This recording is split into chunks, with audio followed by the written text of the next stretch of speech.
Hello, welcome to another edition of Around Town. I'm your host, Larry Crippen. Welcome along to a program I've been looking forward to for a while. We are back at Huntsville ISD in the superintendent's office, Dr. Scott Shepard's office, with an Around Town program. Welcome to the program, Dr. Shepard. Thank you, Larry. It's always a pleasure to have you come over and do an interview, and we appreciate the support and the role that KSAM plays in our community. Update us on recently completed and any future Huntsville ISD construction or renovation projects. Sure. We're still working on projects from the bond 2021, which 78% of our voters approved. We've completed a bunch of those projects, so safety and security upgrades at every campus, some new classrooms at our elementaries.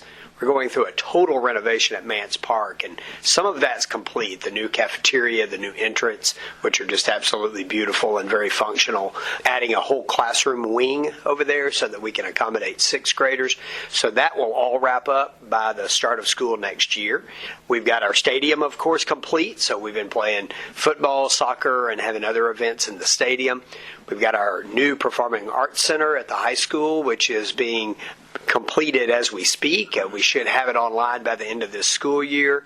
And then we'll have some follow-up projects after we move students out of the Gibbs building and the old Scott Johnson building. We'll do some renovation projects there. So we hope to have all of the Bond 2021 packages complete by mid-year next school year. And what are the district's 2024-25 district and campus performance objectives? I understand you're looking at that. Absolutely. Every year we write some very detailed campus and district improvement plans. Those are just chock full of data points, right? So we're very specific about how we want to improve for every student in every subject.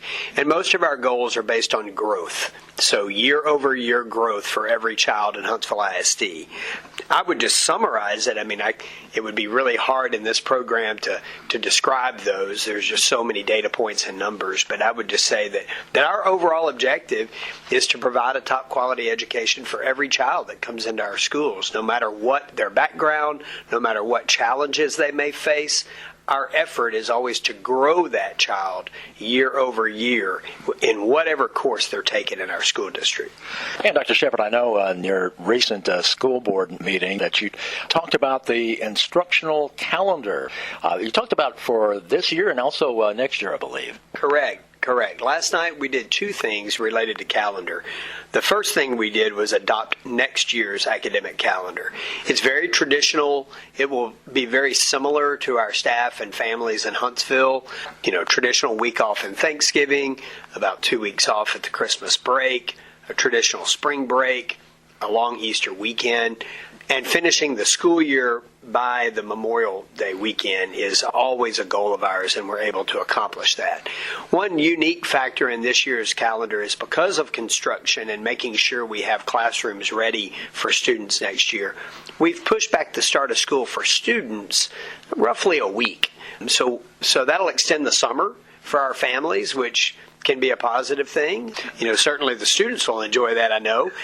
But part of that is to make sure that we can get our buildings up and running and complete before students return, of course.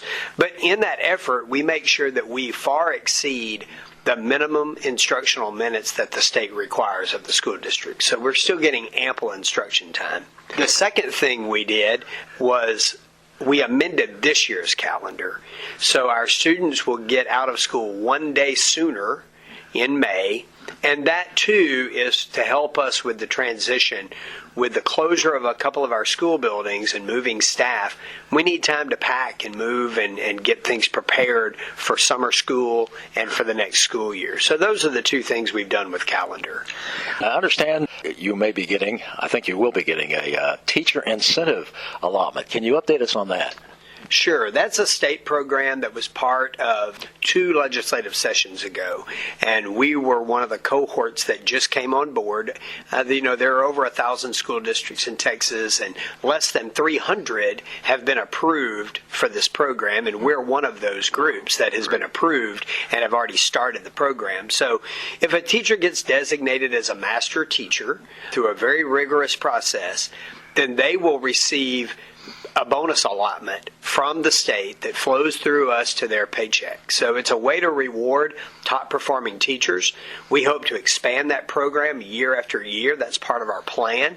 But our first group of about 10 teachers will qualify for the teacher incentive allotment and will start getting their bonus pay this summer. So we're really excited about that. And Dr. Shepard, any plans set yet for the use of the new stadium other than, Huntsville ISD related sports?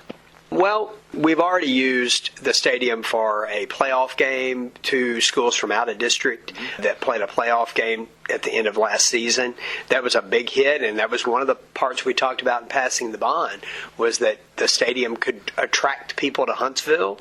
They'll stop, they'll fill up their gas tank, maybe eat a meal and add to our economy here. So we've already experienced that one time. We've had schools contact us about playing preseason games here for next fall. So our stadium has definitely attracted some attention across the state, and there are school districts that are wanting to use the stadium for their playoffs and other events. So we're excited about that and excited about the economic boom that can bring to Huntsville. Well, Huntsville ISD Superintendent Dr. Scott Shepard, thanks for being our guest. Absolutely. Always a pleasure, Larry. We appreciate, again, what you do for our community and what the station does for our community.